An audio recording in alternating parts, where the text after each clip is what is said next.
I think moving forward, transparency is a prerequisite for there to be a peaceful transition into any kind of future. If you're talking about CBDCs or the financial system, or you're talking about whatever system they were trying to create, smart cities or whatever it is, they're gonna have to be completely transparent. Well, I think they made, in my opinion, they made a big mistake with the whole COVID thing. Yeah, I do too. Because what they did was they really opened our eyes. Yeah, they did. To what they were trying to accomplish, and they, in my opinion, they failed at it. I think they got some people, but for the most part, people like ourselves, I don't know about you, but one thing that I immediately did when that happened was, I've never read so much in my life. I was like, all right, something is off here. Something is not right.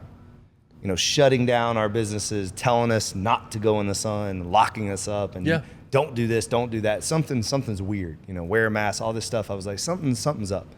So I literally just, you can ask my wife. I mean, I had a glass of wine and the computer, and I was just reading literature after literature. You know, forget the daggone name of the website.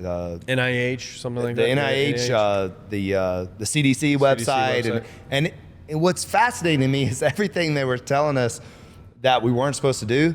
All of it was right in front of our faces. If you're willing to read a 178-page, you know, article or research paper, what have you, and it was all counter, like it was the opposite of what they were saying. Contradiction, It was a contradiction. Yeah, I was like, wait a minute, you have 70 years of research on this, like vitamin C. Like all of a sudden, they didn't want us to do high dose vitamin C. Right.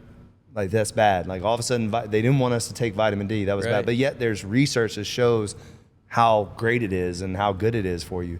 It was very bizarre, very bizarre. And it's like, okay, then you have to go down these rabbit holes of why. Yeah. Like, why are they doing this?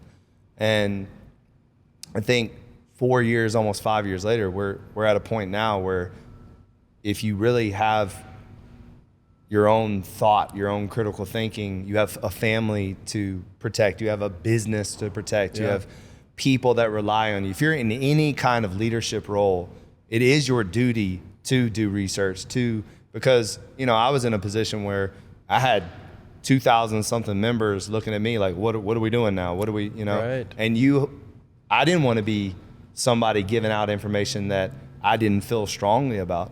I think the problem, at least in my experience, is when you say that I disagree with this, it infers that you're that. Like, let's say I disagree with, you know, whatever position on gender affirming surgery. It doesn't mean that I don't think that people have a right to determine their life once they're 18. Absolutely. Right. Or let's say if I'm right leaning on a subject and people are like on the left, and you know, I say, well, you know, I don't like Joe Biden's policies or whatever, and they say, oh, you must be a Trumper, like you must be a right-wing lunatic, like de facto. Well, I think what's happened is I truly believe that more people are similar than different. Yeah, we're in the middle. Okay, there's so many people that are more right down the middle than we realize. But what's happened is it's gotten so far left and so far right that it's like you almost have to pick a side. Right. Because if you don't, then you're put in a side anyways. Instead of actually having conversation and finding the similarities in our differences, like coming to common ground. Because I truly believe if we had the conversations that we need to have, we'll find common ground. Yeah. And you can find common ground in almost anything. Health and fitness. Right. Right. Like who's going to disagree? Like when you look at the evidence that the sun is bad for you. Exactly. You know, unless you're under some kind of mind control argument there. Exactly. Yeah, we're all under it. Right. You know, we got to deal with it. It's good for you. I completely agree. I think that's where, if you can take the emotional charge and not be kind of married to your ideas and really just practice the Buddhist way of detachment and just listen and then not make assumptions about what the other person's... We certainly need more listening in this. Yeah. Most people listen to talk instead of listening to listen, like active listen to learn. Yeah. You know, I think, I mean, what I would like to see is an opportunity to actually hear a conversation of what it looks like to not agree, but then to find a place that you find a happy place to be, if that makes sense. So like me and you could disagree on whether the bench press or the incline bench is better for your chest, right? Development of your chest.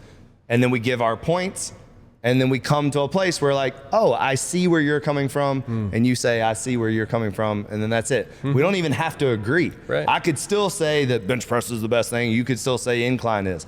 But at least I get to hear your point. I think now we've gotten to a place where nobody even wants to listen to the other person's perspective. And that's not a good place to be. No. Because there is different perspectives. There is different ways to think, and it's okay. Yeah. But if we just are fighting each other all the time, we're never going to get there. And the thing I hope that everyone realizes is that for you to be Manning, for you to be authentically yourself, depending on who you're talking to, you have to risk offending them by thinking for yourself. Like, you might, just by virtue of being you, might say something to someone that may hurt their feelings. And that's not your intention. Right. That's just how they receive the information through the filter that is the way they think about themselves and life. And it's like, that was very important for me to understand that, like, there's a toxic kind of thing. I mean, people can say, Andrew Tate's toxic because he's teaching people to, just talk a lot of shit. He's saying some outlandish shit. Right. And he's, let's be real. The guy's he's a very smart guy. Yeah. He's using the algorithm. He's using outrage. People on the right or the left or wherever they are on the spectrum, they're going to, repost his message because he says ridiculous stuff. Right. And it's controversial. And so he's using that. But, in the spectrum of that, like if we were to sit down and say, look, I'm going to be authentically myself, and for you to understand where I'm coming from, I have to risk offending you by being me. Right. And that's your choice to be offended by what I'm saying, or if you'd like to discuss it more, like, why do I think that way? Why have I had that position? Because typically, Manning, at this stage of the game, we've thought about a lot of our opinions. Like, we've revised the way we thought about everything. Right. Right. So it's not this thing of like, it's a narrative that's just an ideological kind of talking point that we're just saying over and over again. Like, I was there. I was in college. I would go to the news. I'd be like, yeah, Iraq's bad because, well, I don't care if they don't have weapons of mass destruction. We should bomb them anyway. Right, It's like, I was there, right?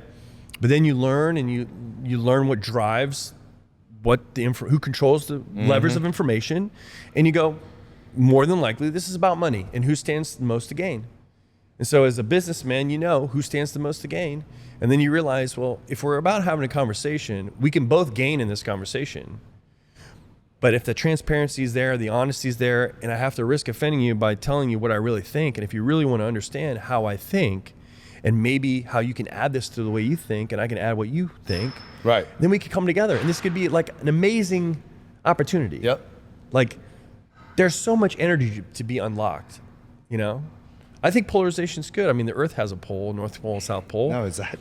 You need both polarities on your battery. Conflict is good. It is good. Like one of our required readings for my business is The Advantage by Patrick Lencioni, and it talks about how conflict is good for business. Yes. Because if you're sitting around at the water cooler every day and you're having these little side discussions and you're not actually talking about what's upsetting you and things like that, and you're never gonna get it. You hear that also too with like marriages and stuff. People that never fight, and then in 10 years then they get a divorce. Yes. And it's because they never actually said what they truly needed to say in those moments. Like, you need to argue, again, healthy, right? Not like, being abusive or aggressive or anything, but you need to have these conversations that lead to growth. And the only way to grow is to get uncomfortable. And that's it. I think people avoid confrontation because of how uncomfortable they feel. Yeah. But on the other side of discomfort is growth. And that's in working out. That's in everything. That's in everything, right? That's a beautiful way to look at life.